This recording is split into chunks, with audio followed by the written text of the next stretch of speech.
Well, hey, and welcome to the Impactus Podcast. So glad that you're listening today. I am joined by Chris and Dean, as usual, fellas. How are you feeling? Feeling good. We're in conference mode at the ministry now, and literally today, packing trucks and things like that, getting ready. But it is that time of year, and so we're excited with what's happening. Yeah, very exciting. Chris, how are you doing, man?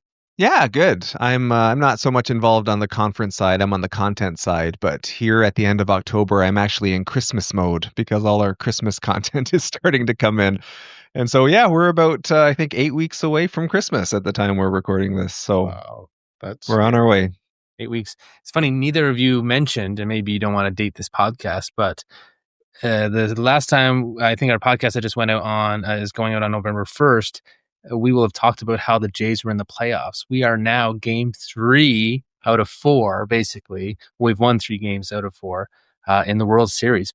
Dean, I know you're a huge Jays fan. Are you just like ecstatic right now, or are you still holding on to kind of like not letting your hopes get up? Yeah, it's kind of between ecstatic and tired because the time zones are too late for these games. But it's pretty cool. It's pretty cool to see them on this run. Pretty historic, some really neat moments. And so, yeah, literally when this podcast airs, we'll know the outcome. So I was 12 and 13 when the Jays won last time back to back, and my son is now 13, so it's kind of fun nice. To see how this has all come around, and he's enjoying it now. We're watching it as a family, and that's been a joy for sure.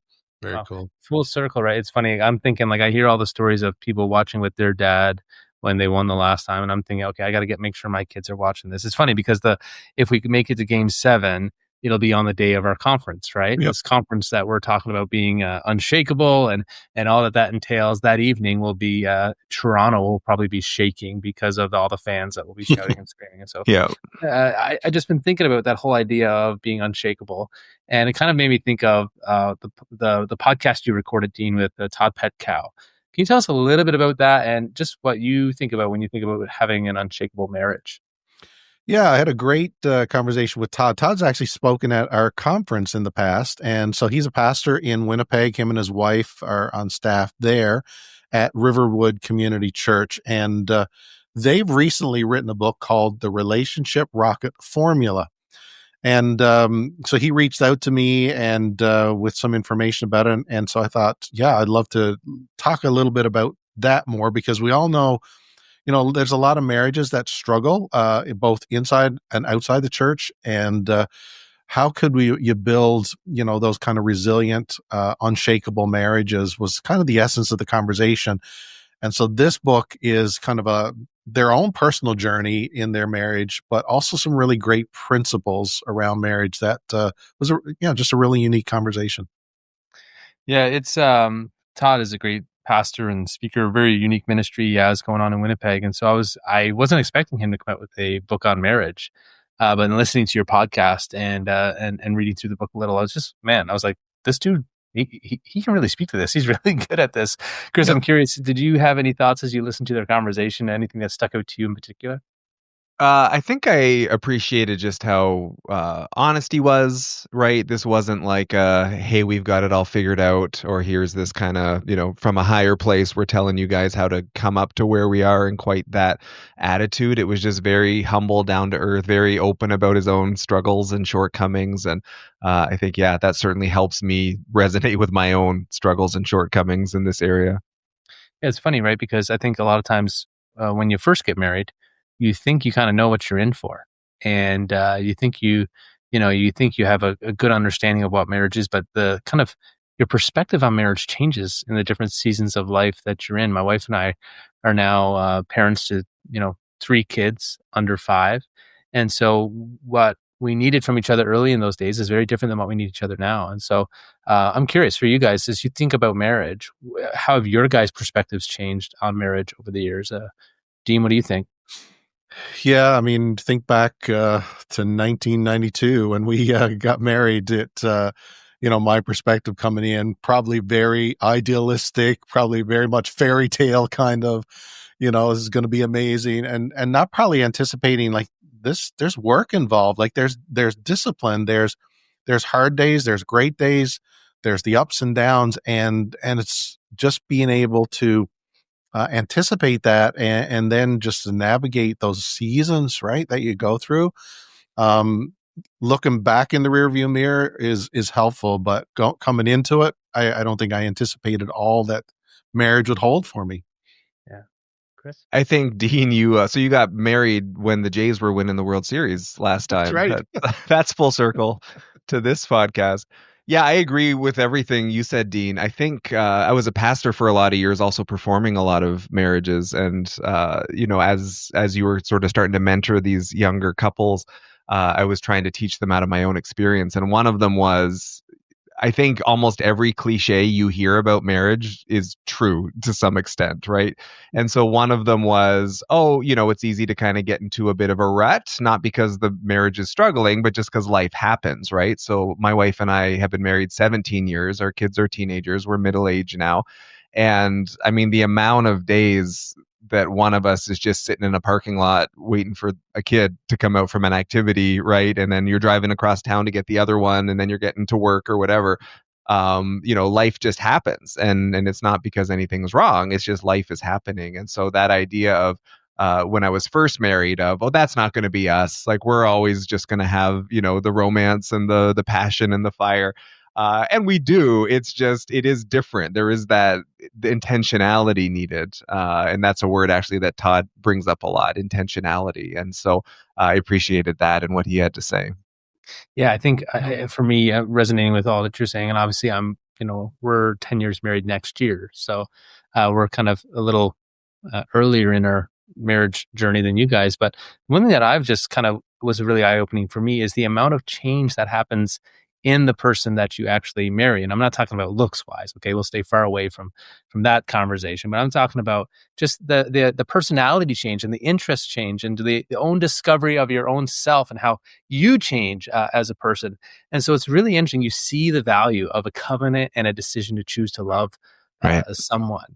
And not just for who they are in the moment, but all who they will become. And so I think about Rachel's had, of course, the essence of who I am, and my personality's been very similar, but also in many ways, I'm a different Jordan than I was back then, for better, hopefully. But also there's probably some areas that I've kind of, had to grow in as kids have come along and things like that. And so for me, it's like, oh man, you can see the value of intentionality, because if you just continue to love as you always have loved, people change and situations change. And so you're not always, it's not always the same circumstances, the same day that you said, I do.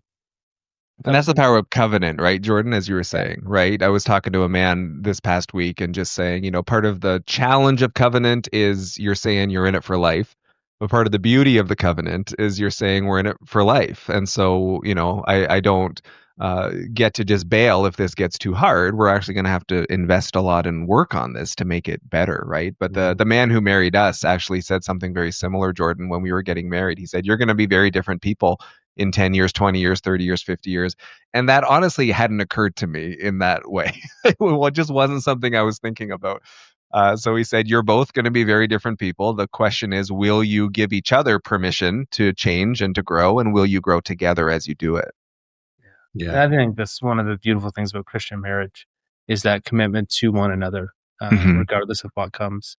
Fellas, Todd talks a little bit about just kind of practices and habits and just routines and things that can kind of help grow your marriage. I'm curious for you guys personally, okay? What is some habits or practices that you found for your marriage to be most helpful to kind of create an environment of health and intimacy and friendship? Dean? Yeah, I mean, when I got the book initially, my thought was like the relationship rocket formula. Is this going to be like 10 easy steps to a successful marriage, right? And as I read it, and the conversation as you'd hear is very much not that. It's breaking marriage down into those daily little things that accumulate and help you build an unshakable marriage. And so to your question, it is those daily little things, right? It's for me, learning the value and committing to helping around the house, making sure there's time, that you can have a conversation, taking a consistent holiday or things like that. Those little things that sometimes can get shoved to the background, And that's what I loved about this conversation with Todd, that this accumulation of the little things can make such a massive difference in the success of our marriages. Yeah, I agree with everything Dean just said. And I think I'll just add that for me, it's been just regularly kind of checking in of like, how are we doing? Is there anything we need to be doing differently? Just kind of that regular conversation analysis, making changes as needed. So in our house, like my wife hates doing laundry and no one likes doing laundry, but I don't mind doing it. So after like several years of her doing it, I was like, why don't I just do it? Like you don't have to carry that. And then on the flip side of that, when it came to cutting the grass, I'm actually allergic to grass, which is like the manliest thing I could say. And it doesn't kill me or anything, but just, I'll be miserable for a couple of days. My eyes swell up. And so I would do it and could do it. And again, my wife just said, this is dumb. Like, why don't I just take that off your plate? And so just to have those conversations, right? Like what needs to shift just to make this work a little easier for both of us? How can we serve one another better? That's been helpful for us. Wow. Yeah, I'm encouraged by that. We're kind of in that season as well as with our kids right now. There's just things, Jordan, maybe you got to do this. It's like, all right, got it. I'm on it. So, fellas, I think we've kind of framed the conversation well, and I was just really encouraged by the conversation. So, Dean, any last comments or words as you're thinking about this podcast on marriage before we jump in, or Chris, anything from you? Yeah, I just say, even though it's a conversation around marriage, there's lots of great principles, if you're not married, that are certainly worth listening to. And there's no second-class citizens in the kingdom, right? Everyone's valued. And just this is a particular conversation that I found very helpful because it's coming from real life experience. Todd and Carolyn have been married for almost 40 years. And as Chris said, like their authenticity in this just speaks volumes. And there's lots of lessons we can all learn through it. Yeah, lots of wisdom in this chat. I really enjoyed listening to it. Yeah, it's a really great conversation. I'm really stoked for all the guys to hear it. And so why don't we just jump right in? Well, Todd, thank you for joining the Impactus Podcast today. So good to have you with us. Hey, Dean, it's great to be here. Well, tell us a little bit about, for those that don't know, you tell us about who you are, a little bit about your work and family. Yeah, so I am a husband of Carolyn. We've got 3 adult daughters. They have all brought home amazing men, and got a couple of grandkids now. We are pastors. Both of us are pastors at our church that we helped plant 30 years ago. In fact, we're celebrating our 30th birthday this fall as a church, and it's in the heart of Winnipeg. It's a little bit of a unique church. It's a multi-site church with about 7 services a weekend, 3 worship venues, all within 1 block, and that's a whole nother story. And but it's a lot of fun. God's doing a lot of great stuff there in Winnipeg, and so that's who we are. And we recently wrote our first book. Well, I don't know where you found time in the midst of all of that to write a book, but you did, and thanks for sharing a copy with me. And I was privileged to be able to read it and enjoy it and endorse it as well.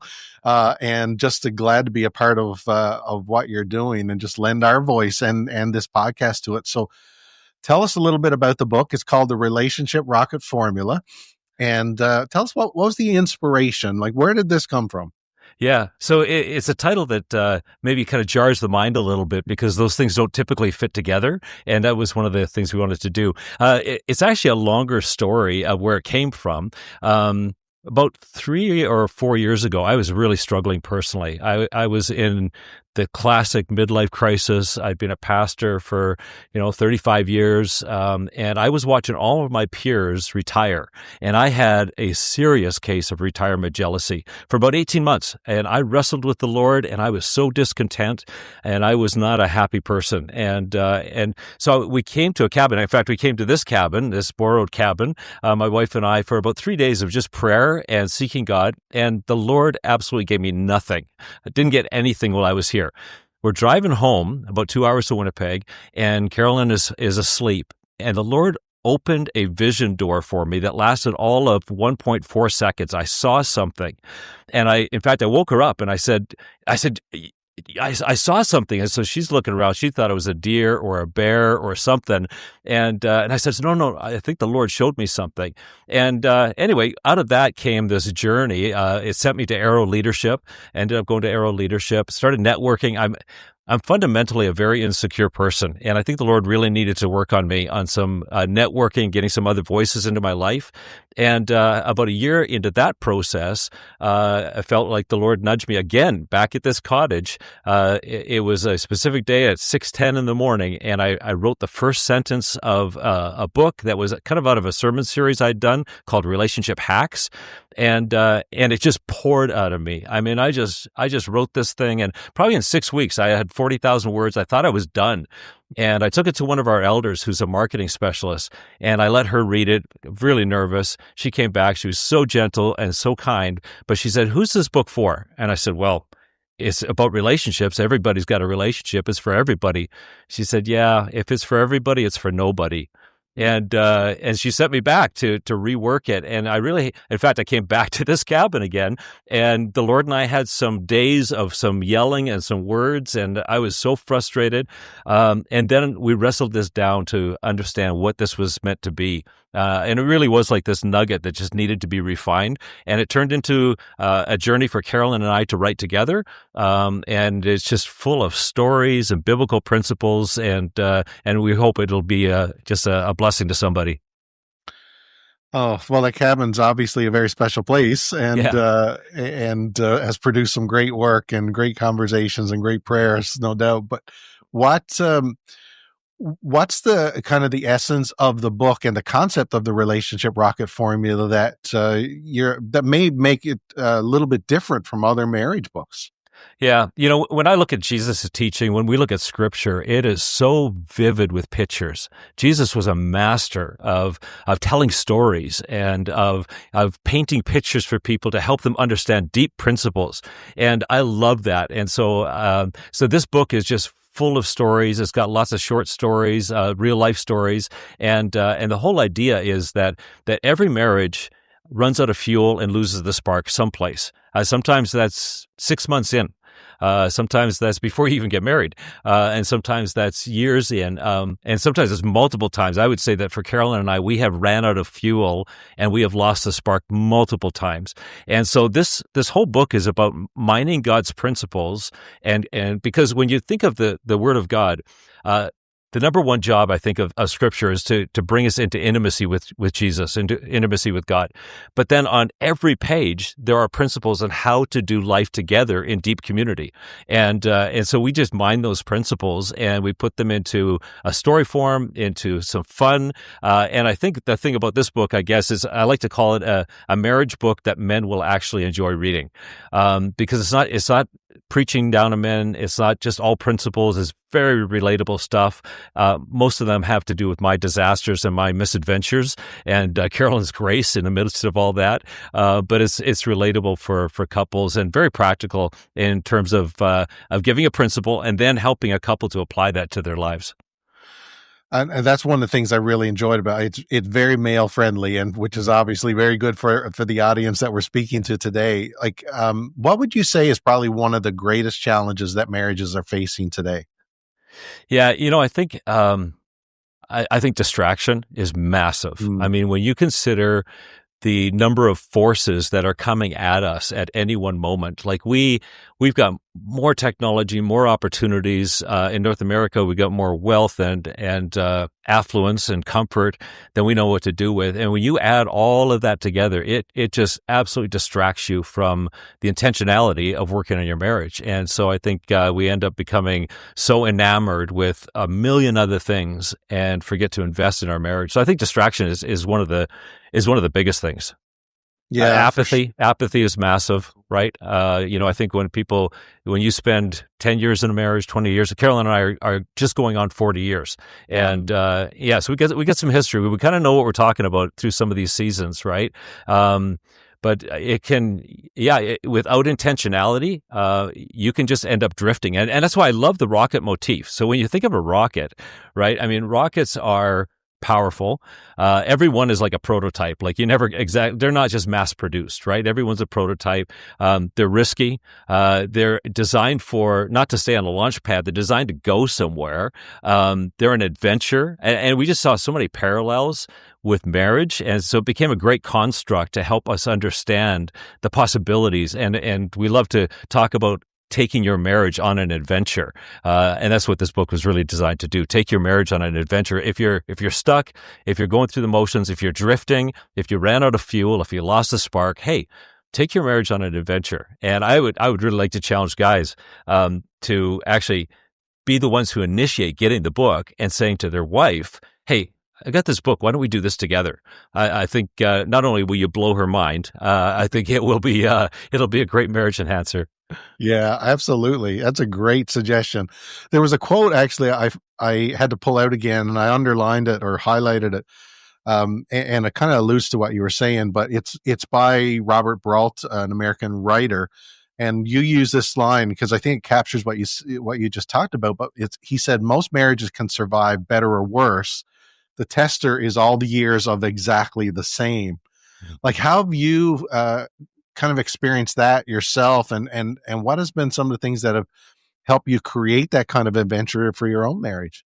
Yeah, I think when you get distracted and put something else in front of you, obviously Jesus needs to be the first, but then your wife, your spouse, needs to be right next, right? And when you put something else there, whether it be a hobby, whether it be a business pursuit, whether it be a financial goal, whether it be anything, a toy, whatever, I think that ends up putting your spouse off to the side. And as soon as you set them off to the side and they're out of your peripheral, it is so easy to forget about them. So constantly putting your spouse back in that place and asking, one of the things that this book is full of is, we like to call them our signature fuel and spark questions. So every chapter is like 20 chapters. They're short chapters, but every chapter ends with a set of fuel and spark questions, which are designed to get conversation going.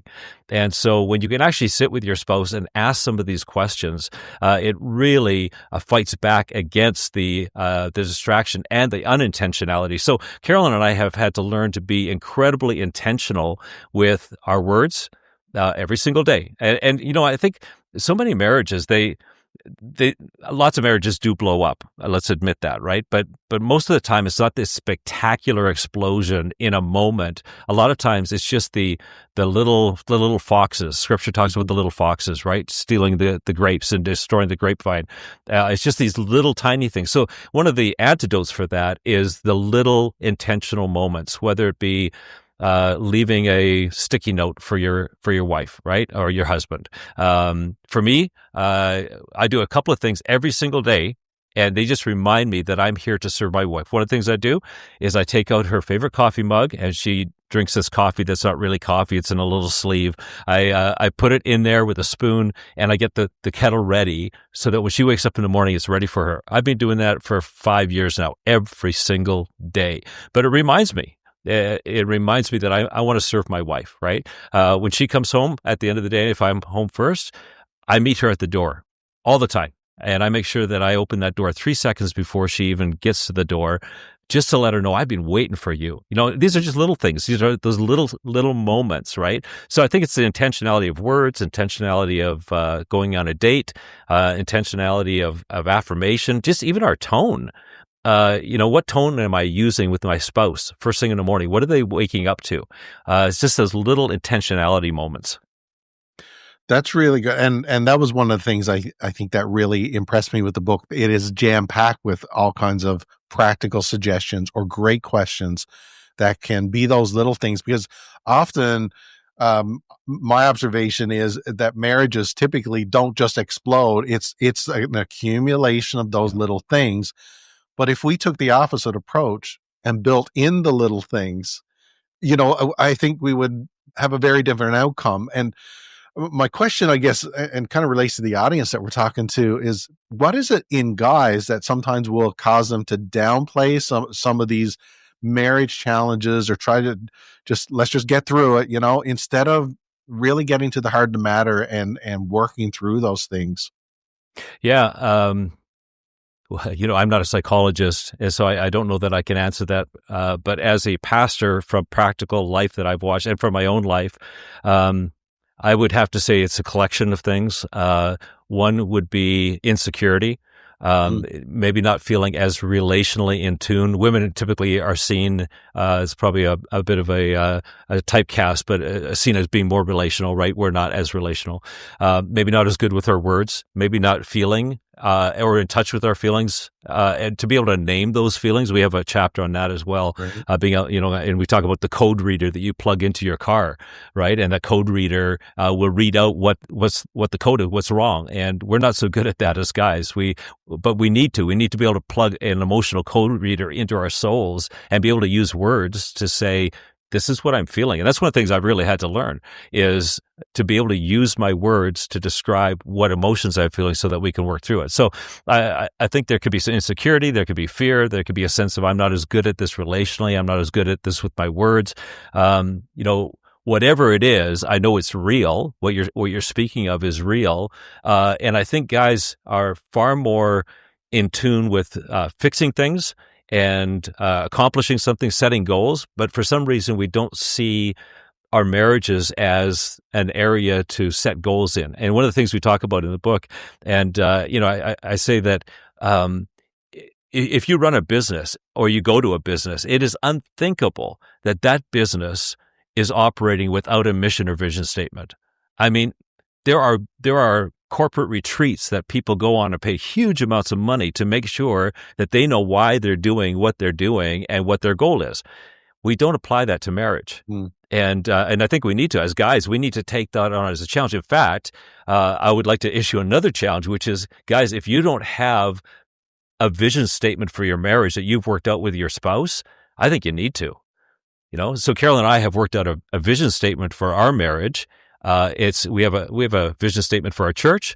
We have a vision statement for our marriage, and that vision statement is all about creating these intentional moments, intentionally getting closer to one another, reveling in adventure, and making memories lasting memories that we can not only have for ourselves, but for our kids and to be able to pass on to other people. So that's our vision, is that we would always be intentionally getting closer, revel in adventure, and creating memories. So when you have that vision, now you put everything, like when you're running a company, you put everything through the lens, are we accomplishing that vision? And I think guys just need to start thinking that way. Like, how wrong is it that I would have a vision statement for my business and goals for my business, but I don't have anything for my marriage? Maybe I need to start having a vision statement for my marriage. That's a great challenge. I think this word intentionality is all over the pages of the book. And I think it's all over, really needs to be written over the pages of our lives and our marriages, that we really take seriously that kind of challenge to be very intentional with those little things. And this may be the theme of this conversation, but it is the accumulation of the intentionality of the little things that can turn everything around, right? Guys are so wired sometimes just to want to fix it or fix their spouse and what would you say to the guy who just wants to fix things versus, building in that kind of resilience and that, that health of a relationship? Yeah, that was me. I'll never forget the moment. I can still picture Carolyn and I sitting on our bed, and she's spilling her guts with some problem, some issue that's going on, and I went into fix-it mode right away. And I gave her, if you just do this, and she looked at me and she said, Todd, right now, I don't need a pastor. I don't need somebody to fix this. I need somebody to feel my pain. And that was a new concept for me. I thought, why in the world would I want to feel your pain? Like, it didn't make any sense. But I've learned over the years that I really do need to feel her pain before I offer to try and fix it, right? And there's huge value in that. So I think again, just that intentionality, it's a powerful concept. Again, we're incredibly intentional about everything else we do, about our maintenance on our vehicles, and about our yard work, about all this stuff. And then somehow we're not intentional about our tone. We're not intentional about our words. We're not intentional about our use of time in terms of building our marriage. And I think as soon as you get into intentionality, it's a really powerful concept, like you said. Absolutely. So part of the intentionality piece is the formula that you've developed. And I want you to talk about that a little bit. Now, some may say, okay, is this like, 10 easy steps to a healthy marriage, but that's not what comes across in the pages of the book. Like, tell us what is the formula, the STP formula, and why that's so powerful and how they interact together. Yeah, I love this. You know, it's kind of funny. Just a little sidetrack. We've had some coaching on the book cover and on the title, and I've had some people say you shouldn't do that. You shouldn't use this. Is not going to sell. And you know, I said, well, our main goal isn't to sell. I mean, we're hoping to get it into the hands of people, but it's not to. We're not quitting our day job. We're just offering this. And I really was wanting to have the word formula there, and for a couple of reasons. One is, first of all, I think when you read the title, Relationship Rocket Formula, I hope people ask, well, what's the formula? Yeah. But you're right. There can be this sense of gimmick, right? Like a formula is a gimmick. That's not how we see it. We see formula as a profound opportunity to take something that's remarkably complex and break it down into its essence. So you look at water. What's the formula for water? H2O. Hugely complex concept of water and what makes it and how it forms and all this stuff, but we break it down into H2O. You take a triangle and we can figure out the different sides, the lengths with a simple formula. So what we did in this book is we really went back to Scripture and said, if Jesus lived by any sort of formula, if we take his complex life and we broke it down into its essence, was there a formula that Jesus lived by? And we said, yeah, there was. We call it STP, the STP formula, which happens to go really nicely with the whole fuel thing, right? But selfless, truthful, passionate. You show me in Scripture anything that Jesus wasn't that. That's what he was driven by, selflessness. Philippians 2, right? This whole idea of laying his life down for us. So selfless, truthful, he is truth, and passionate. And I love this idea of passion because we often think of passion as like fire sexuality or maybe spunky personality. But when you go back to the Greek and you look at this word of passion, like the passion of the Christ, it's actually laying down my life for this other person. So we said, hey, what would it look like if this is true of Jesus, that he lived selfless, truthful, and passionate? What would it look like to apply those principles to a marriage?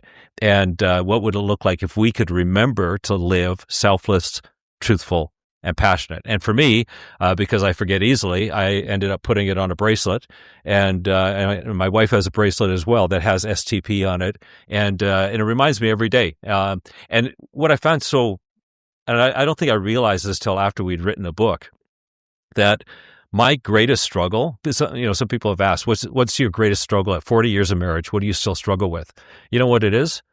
Selfishness, hiding the truth, and apathy and lethargy and not being passionate. Like that's the antithesis of this. So those things, even at 40 years of marriage, even after writing a book on marriage, they still continue to be my biggest challenge. Am I being selfless?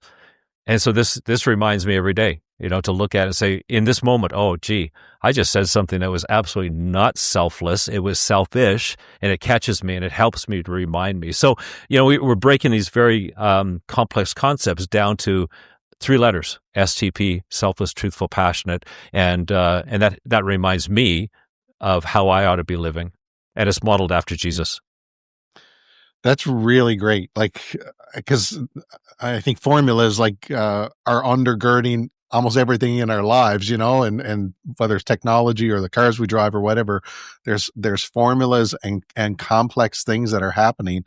To break it down that way is really profound, I think. What are some of the practical ways that guys can live that kind of thing out in being selfless, truthful, and passionate? Yeah. So along this journey, one of the things I love to take things apart. When I was a kid, I used to drag things home out of the back alley and an old lawnmower, and I'd go into my dad's shop and I would just take it all apart to see how it worked, right? So what we ended up doing was trying to take marriage apart. I think for many of us, marriage is unwieldy. It's hard it's complex. It's a little like trying to nail Jell-O to a wall. It feels impossible, right? And so we took marriage apart and said, based on biblical principles, if we were to break marriage down into its essence, how many components would there be? And what we came up with was the 30 dashboard essentials. So if you were to pilot a cruise ship, you'd have 400 dials and gauges, and you'd have 400 controls to deal with. If you were to pilot a shuttle, you'd have 1,400 dials and gauges and things to watch. Well, in your car or your truck, you've got about 30. And we said, you know what, that's a really great number to keep your eye on and to be able to manage 30. So we actually listed 30 components. And what this book deals with is it deals with the first 18.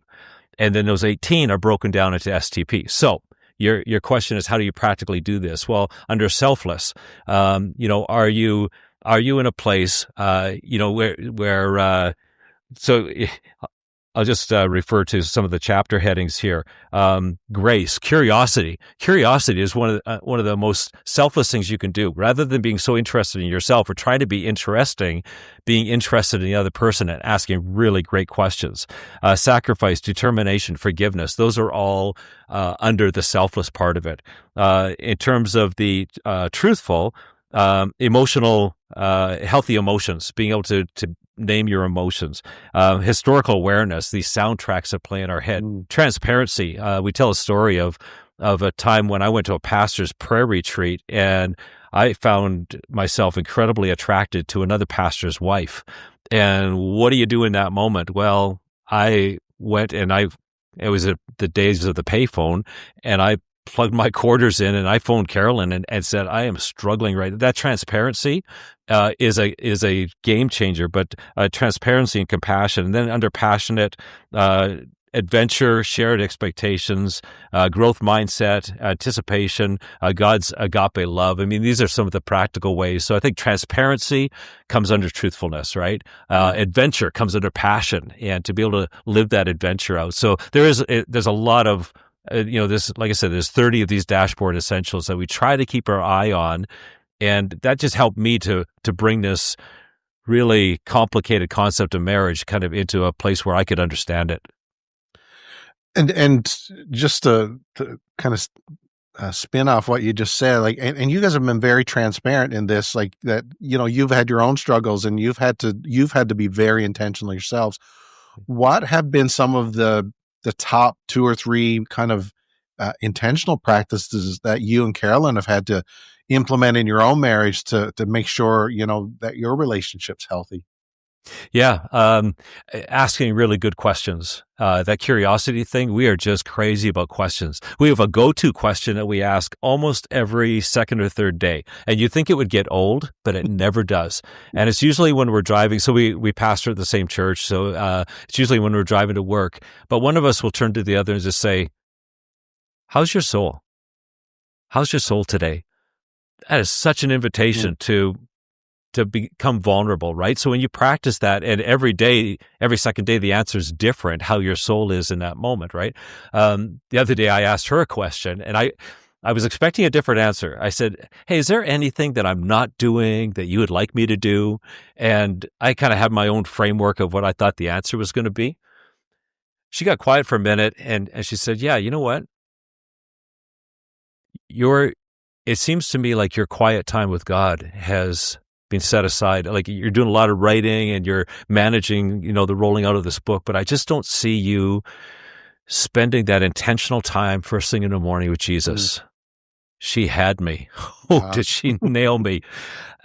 I'm a pastor, right? I mean, I'm in the Word. She said, I know you pray all the time. I know you study all the time, but just that set aside time, that was about a month ago.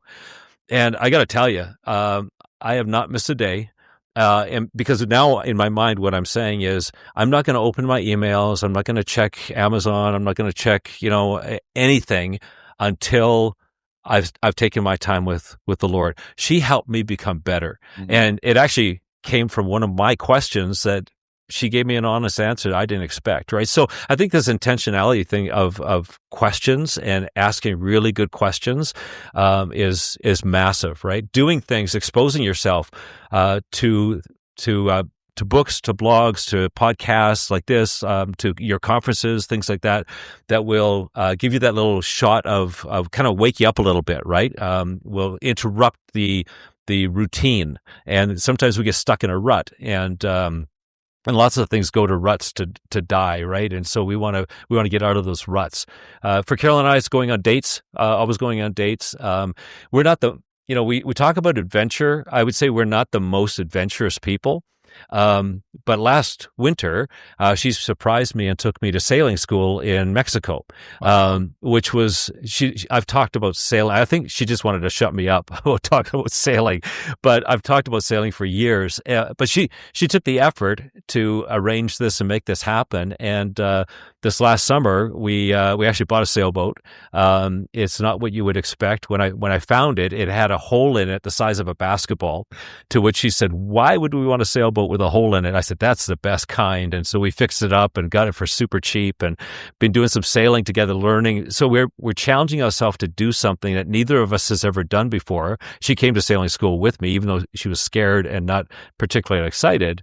But we try to push ourselves to do something we've never done before together, so that we have the experience of experiencing it, learning it together. And man, does that ever add freshness, right? It's so good. So dating, traveling, asking really great questions, putting some routines in place of things that we do every single day, just to remind that person that they are still the focus of our attention.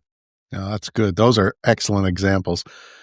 If you could go back, you're 40 years married now. If you could go back to year one and take maybe a principle or a chapter and go back to, the first year Todd married, what would you say to that young man and to encourage him to get on the right path in marriage? Yeah, gosh, I would say the same thing for the first 7 years, because I think for 7 years, I was very consumed with my own perspective. I think I was very enamored with my own perspective, and saw Carolyn as the opposer. Right? She was the one that needed to be convinced or proven to be wrong or shown that I was right. And I had a profound moment 7 years in on a mission trip, a come to Jesus moment, and I will never forget it. I write about it in the book. But we ended up on our way back in Oklahoma City, like about midnight, and I ran to the payphone. Back in the day, payphones. I ran to the payphone and I phoned Carolyn and said, I finally get it. I'm so sorry. And what I started doing from then on, and I've been doing it ever since, is on any given topic, I try to come around behind her and look through her eyes. How is she seeing this situation? She has this hurt that I said something. How does it appear from her perspective?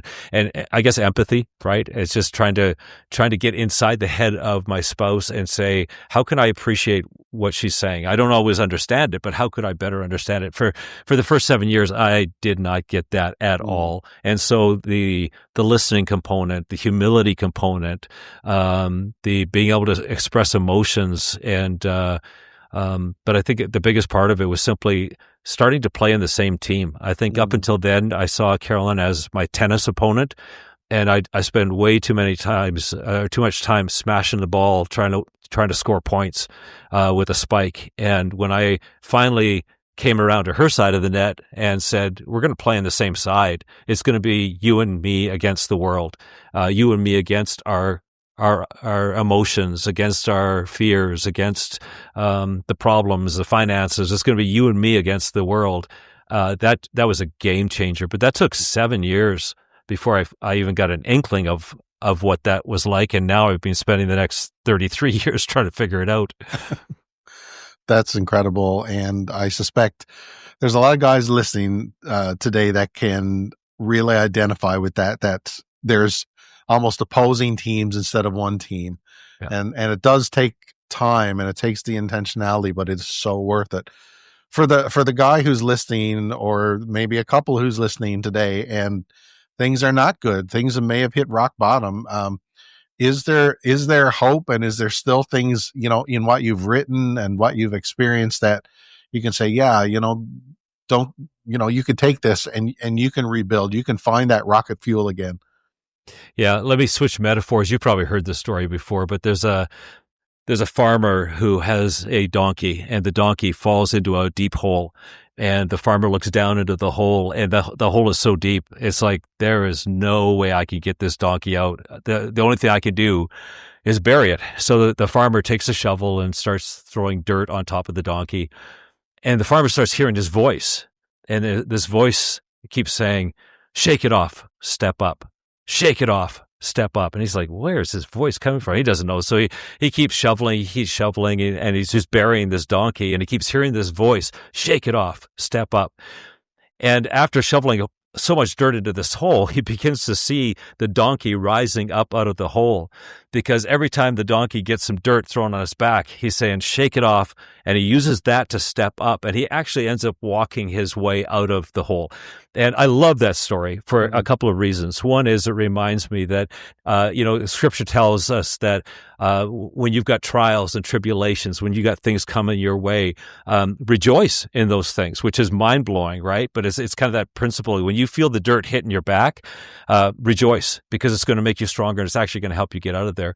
But it also reminds me of hope, that there's a way out, that God actually uses the trials and the troubles and the difficulties. In fact, one of the things we are firm believers in is that, and it took 20 years to learn this one, is that conflict is the prelude to intimacy. We often think of conflict as being the destroyer of my relationship. No, if you can leverage conflict, it will actually be the prelude, the warm up to your intimacy and to your closeness.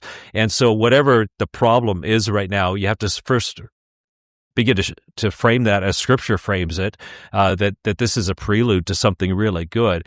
But the other reason I love that donkey story is because it's about the little things. It's about a single shovel at a time. And so we can walk our way out if somebody will begin doing some of these small intentional things, it can begin to turn it around. So again, the leaving a note, taking your spouse on a date, asking some really good questions, reading a book, watching a podcast, doing something that's intentionally about investing, saying, hey, how do you and I, let's assess our relationship. One of the things we talk about a lot in here is, because it's a fuel and spark concept, is where's the gas gauge of your relationship right now? Is it empty? Is it full? Is it in between?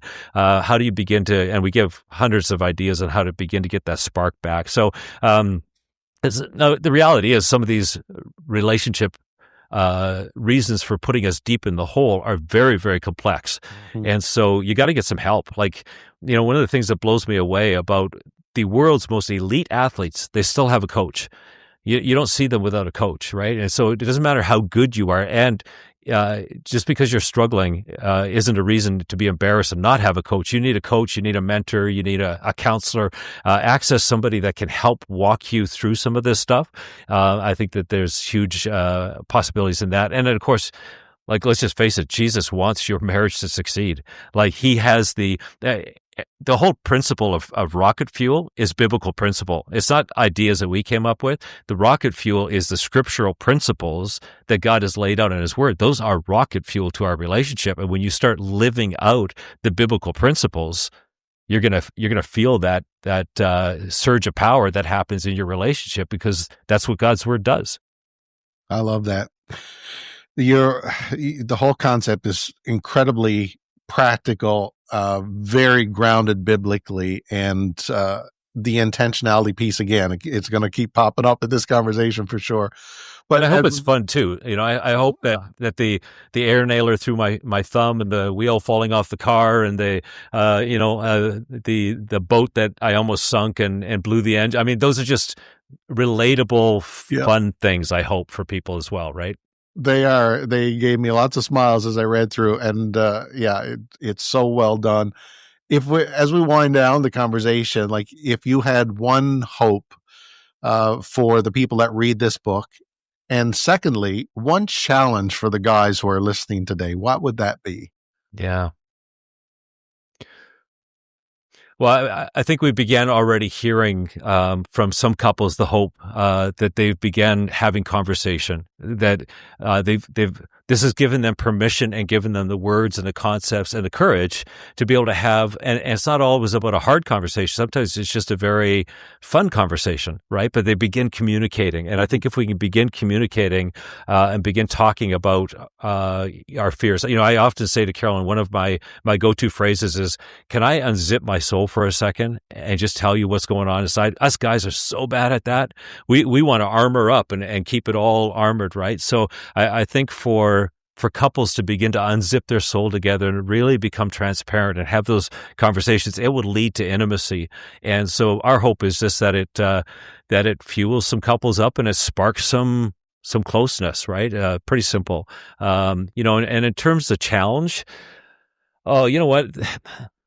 I haven't written about this or really processed the thought of it yet, but I really have this conviction that there are some guys listening today and that I talk to quite often that need to man up. And what I mean by that, let me explain it. What I mean by that is I think many of our wives, this is a medieval picture and I don't even know if it's proper or not, but many of our wives are stuck in a tower. They've been captured by something, by an insecurity, by a fear, by a past hurt, by something. And a lot of us guys are standing out in the field and we can see that our wife is stuck there, but we're not doing anything. And I think we need to armor up, and I think we need to take the sword and go kill some dragons and fight our way. And I think when our wife looks out the window and goes, I don't understand my hurt, I don't understand my confusion, I don't understand this season of my life, I don't understand what I'm feeling, but oh my goodness, there's my husband, and he is armored up, and he's wielding the sword. He's not very good at it, but wow, he's taken on some dragons. He just killed that dragon on his way to fight for me. I just think that if we can get that mindset of I'm going to fight rather than being offended or being angry or being frustrated with our spouses. And this goes for women too. I mean, especially in a day and age when most of the movies are about women heroes and taking up the sword and going and kill. They need to go kill some dragons for their husbands because there's some husbands locked in a tower and the women need to go kill some dragons. But if we start killing dragons for one another on our way to fight for our spouse, oh my goodness, that just does something to our souls. Like when I see Carolyn kill a dragon of my insecurity or my fear, and she takes it on and she comes after me. Man, there is nothing more special, more powerful than that. So I guess that's my challenge is find out where your spouse is at, look at yourself and say, am I armored up? Do I got a sword? Am I willing to go kill some dragons to set them free and to reach them and to fight for them? I will fight for my spouse. So I guess that's my challenge. That's a great challenge, Todd.